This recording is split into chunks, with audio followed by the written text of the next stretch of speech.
May bagong palusot etong si Topacio na ito daw na kaso na etong si Teves ay ginagamit lang ng administrasyon ni PBBM para i-divert daw ang attention ng mga kababayan natin. Ito yun.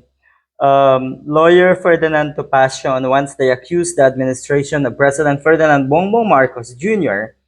of using the case of former Negros Oriental Representative Arnolfo Teves Jr.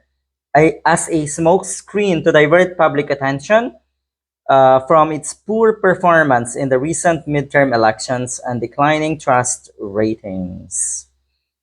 Pwede. Yan naman talagang iisipin ninyo ng mga nasa circle o nasa paligid ni Sara Duterte at ni Digong.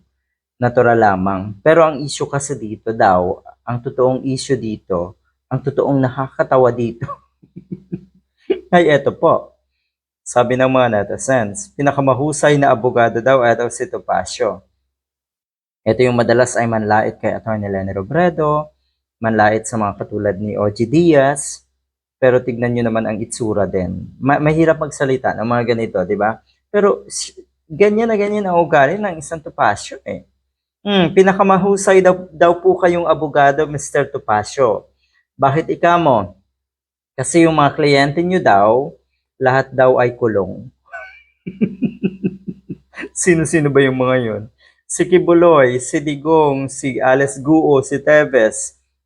Susunod na rin daw ba si Harry Roque? Kayo rin daw ba ang magiging legal counsel ni Harry Roque?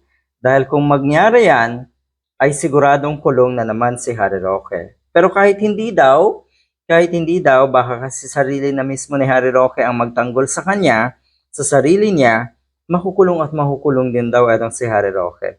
Ngayon pa, lalo na ngayon, na meron na tayong bagong PNP chief na si General Nicolas Torre. Matapang at siya ang pasimuno ng paglulupasay. Siya ang may kagagawan kaya naglulupasay ang mga DDS ngayon.